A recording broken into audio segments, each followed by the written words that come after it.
Кыргыз футбол клубтары АФК кубогуна чыккандан бери анчейин көзгө толымдуу ийгилик жарата албай келишкени бул маалым. Ал эми 2021-жылы дал ушул биз турган Ахматбек Сүйүнбаев атындагы стадиондо Алай командасы тандоо турунан группалык баскычка өтүүгө өз күчүн сынайт. Демек, команданын ушул 2020-жылдагы ийгиликтери жана 2021-жылы команданын даярдыктары тууралуу кеп кылганы атайын ош шаарына келип отурабыз. Саламатсыздарбы?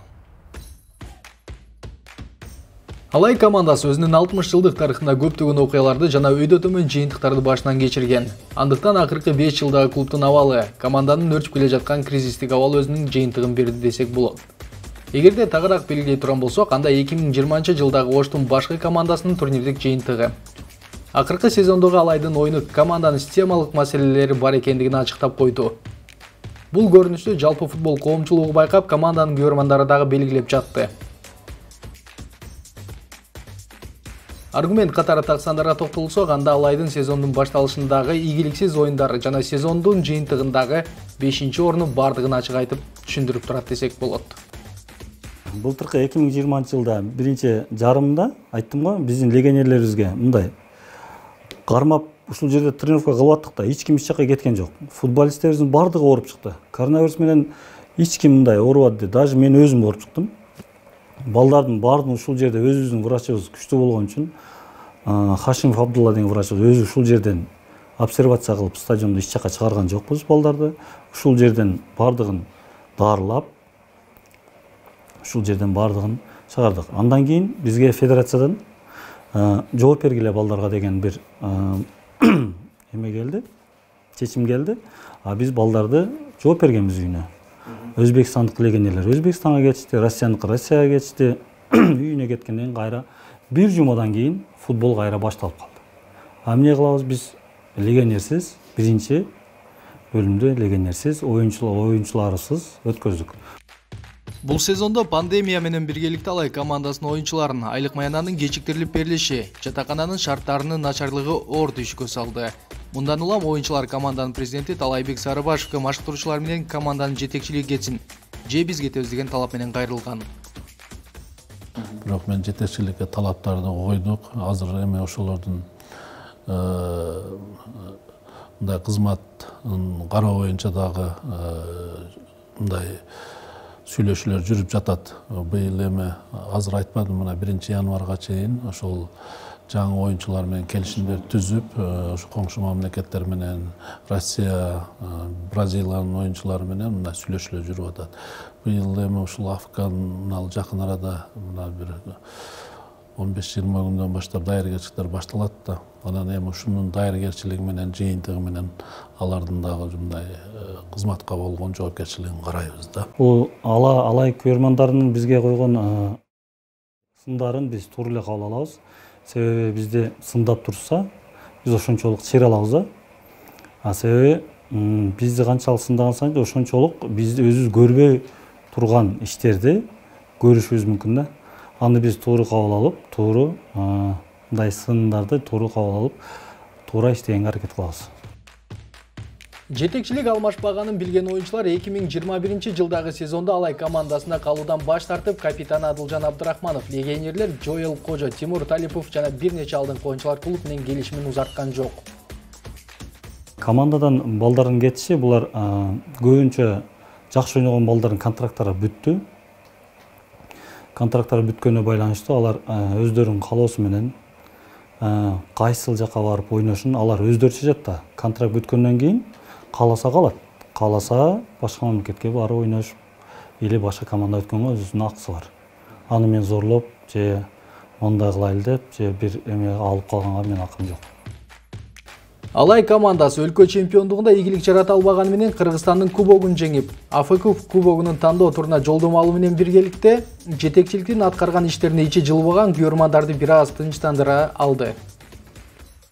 Кубокко келгенде өзү балдарыбыз бардыгы ушул жерде эле Кыргызстан чемпионаты бүтүп, анан кубок анан башталып алып жатат. Ошондо балдарыбыз толук кандуу ойноп калган үчүн гана ошол кубокду алдык. Эгерде биз ошо пандемия болбогондо биздин балдар Турциядан даярданып келгенбиз да. Ошо даяр келген болгондо, может, биз чемпион болушубуз керек эле. Ал эми 2021-жылы Алай командасы АФК кубогун тандоо турунда катышат. Мындан улам стадиондо бир топ оңдоо иштери жүргүзүлүп, сезонго кызуу даярдык жүрүүдө. Азыркы учурда медицина кабинетибиз мурда мындай жакшы абалда эмес эле. Азыр медигибиз азыр каникулда балдар, ошон үчүн буну култап кеткен. Ичинде өзүнүн аппараттары бар, өзүнүн шкафы бар дегенде, өзүнүн балдарды массаж кылган столдору бар. Бардыгы азыркы талапта АФКга жооп бере турган даражада даярбыз. Андан сырткары балдардын маштыруучу Улукбек Моминовдун канасын отдельный кылып жасап койгонбуз. Ал азыр алдагы мынау эс алда болуп каникулда болгон үчүн күлүүчү өзүндө бул Бакыт Маматовдун тренердин, главный тренердин кабинети эле бул дагы азыркы учурда култанып турган учур.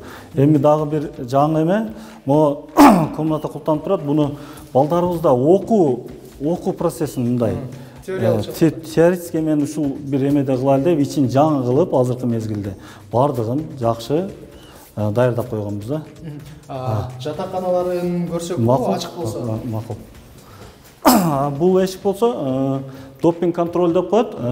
АФК оюндарында сөзсүз допинг контроль текшерилет. Каалаган баланы каалаган мезгилде врачтар текшерип, текшергенге акысы бар. Себеби ичинде душу, туалети, стол стулу, эмеректери бар, толугу менен бар. Андан сырткары мынау бул калыстардын бөлмөсү.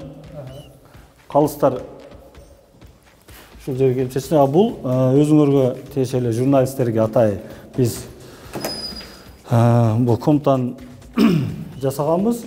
Себеби бул жактагы шум, кыйкырыктар бул жака угулбасын деп атайын аны пластиковый кылып жасап атайы журналисттерге даярдап койгонбуз. Эгер Кудай буйруса, АФК оюндары ушул жерде өтүп калса апрелде, ушул жерден Кудай буйруса тартасыздар.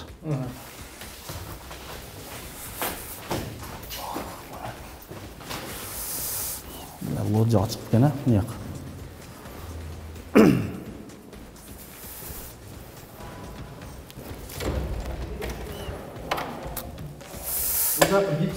Бул вип зал да. Эми Бисира. Бул жакта быйылкы жылдын эсебинен оңдолуп түзөлдү. Бул жак эми былтыр Түрксой өттү го. Түрксой мезгилде эме болуп калды. Азыркы учурда себеби башка мамлекеттер барганда мында лоджада отурганда ушундай жерде отурасың да.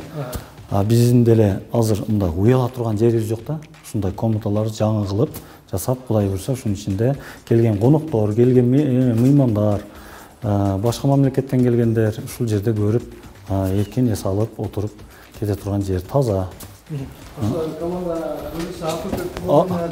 даяр, анан мындай техникалык жактан бардыгына жооп бере турган шарт түзүлгөн экен. Ооба. Эми мо балдардын жатаканасына келсек, азыркы учурда биз балдар каникул болгон үчүн комнаталардын бардыгын эмелерин жаңы койдук, полдорун краскаладык, азыркы мебелдерин заказ кылып койдук. Ар бир комнатада кирсем болору? Ооба, кириңиз. Бир комнатада 4 футболист жатыш керек. Бул жерге 4 атайын ушул ар бир футболисттин өзүнүн чечинүүчү мебелдерин заказ кылдык. Бут кийимдерин, бутсаларын кое турган шкафтар заказ кылдык, кийим илгич заказ кылдык. И 4 баякы кеңири жата турган диван, креслолорду заказ кылып, азыркы учурда заказ кылдык. Бул жаңы жылга чейин Кудай буйруса. Ошол жаңыда сырдапсыздар, азыр шыкта кетет. Демек, ошол оюнчулар буйруса январдын экегине келгиче бардыгы коюлуп. Бардыгын коюп, Кудай буйруса ошо телевизорунан бери коюп берсек деген ниетибиз. Wi-Fi коюп бергенбиз, телевизор коюп берсек, балдар ушунун ичинде ашкана, ушундай сыяктуу бар да. Ашканабыз бар, ашканабыз азыркы учурда каникул болгон үчүн жабык да.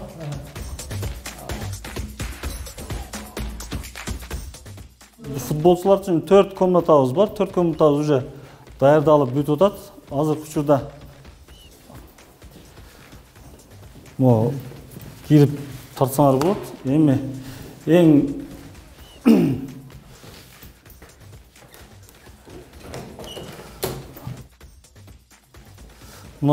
мен бая сөзүм башында айттым эле го. Жаңы тренер алып келебиз. деген жаңы тренер, баягы Өзбекстандык бизде Моминов Улукбек деген тренерибиз бар да.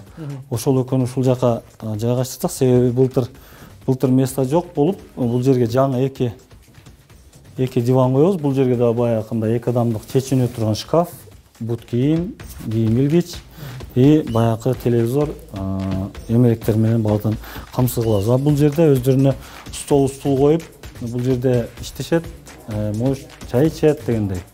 Анан футболчуларга развилка жасадык, оңдодук дедиңиздер. Аны быйылкы жылдын эсебинен оңдодуңуздарбы же өткөн жылы бар? Стадиондун экинчи. Развилканы аны мен АФК оюндары болгондо 2 жыл мурунча ошондо мэриядан суранып, депутаттардан суранып, ошол жакты оңдотуп алгам да. Себеби биздин развилкабыз өтө начар акыбалда эле да. Ошон үчүн азыр көрдүңүздөр, развилкаларыбыз Кудайга шүгүр, азыркы талапка жооп берет. Учурда команда башкы машыктыруучу жана жаңы оюнчуларды издөө менен алек. Алмаз Сулаймановдун айтымында башкы машыктыруучунун кызматына чет элдик адистер каралууда. Ал эми спорттук директор табылган. Азыр биз Грузиядан Иракли деген бир жакшы специалист алып келатабыз, директор. Спортивный директор алып келатабыз. Себеби өзүңүздөр билесиздер, мына 2-3 жылдан бери U13, U14, 15, 17 командаларды кармап келатабыз. Себеби Алай 2 деген команда кармап келатабыз. Алай 2 деген командабыз дагы 2 жол чемпион болгон. Чоң командага эме кылып, ушул майдалардан баштап, азыркы учурда Алайдын түптөп Алайдын академиясын ачып, быйылкы жылы каттуу даярдыктарды көрүп жатабыз азыр. Алай командасы АФК Кубон тайпалык баскычында ойногон алгачкы кыргызстандык команда. Бирок ал жакта Ош шаарынын командасы азырынча ийгилик жарата элек. Андыктан 3 ай ичинде чогулган команданын кандайдыр бир чоң ийгилик жаратуусу азырынча күмөн бойдон кала берет. Убакыт биздин пешенебизге апрелге жылып калды. Бул деген убакыт көп убакыт да. Азыр декабрь да.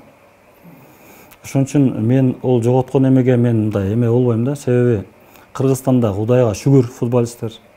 Мен азыр Дордойдон, Абдышатадан, Каганаттан, Алгадан балдарды уже чакырып атам.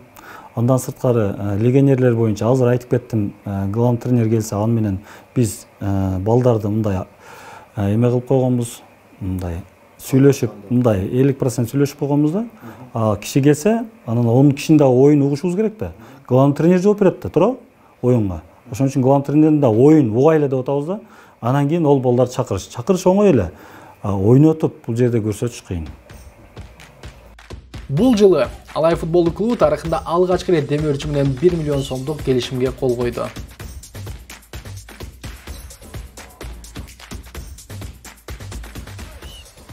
Ош футболунун тарыхында биринчи жолу генералдык спонсор демөөрчү менен түзүп отурабыз. Биз менен 2-3 жылдан бери иштеп жүрдүк эле, бирок бул статуста иштебей, разовый жардамдарды берип аткан. Быйыл 1 жылга 100 миңден 1 миллион акчага кол коюп, азыр алдыңарда кол коюп берди. Биз Визион курулуш компаниясы Ош шаарында курулуп, Ош шаарында иш алып бараткан бир компаниябыз. Оштогу алдыңкы курулуш компанияларынын бири болуп эсептелебиз. Ош шаарындагы ар кандай мероприятияларга, спорттук, башка иш-чараларга активдүү колдоо көрсөтүп келебиз. Ошонун катарында Ош шаарында курулган, 60-жылдарда курулган Алай футбол командасындан жетекчилигинен бир иштешели деген бир талап келип түшкөндөн, ошону биз кеңешип, макулдугубузду бердик. Азырынча 1 жылдык контракт кол койдук. Молдоженусов открывает счет в матче великолепным ударом в дальнюю девятку. 1-0 Нефти повел счет. Биздин командабыз негизи Кыргызстандын сүймөнчү командаларынын бири. Бирок быйылкы жылдагы биздин көрсөткүчтөрүбүз бизди таптакыр канаттандырбады. Ошондуктан биз өзүбүздүн жумушубузду түп тамыры менен кайрадан карап чыгып, кайрадан жандандырып, мурункудай дагы сүймөнчүк болуп, дагы көптөгөн биздин көрөрмандарды стадионго алып келип, ушул жерде футболдун рахатын көрсөткөндү пландаштырып атабыз. Медов борется там героически против соперников. Уступает им Ялай вновь в контратаке. Ходжаджаэль один против Абдулаева. Будет обыгрыш. Спокойно обыгрывает он Абдулаева. И можно бить. Удар поворотом. Красивый прыжок. Гол! что за фантастика сегодня, а? Но Коджо Джаэль.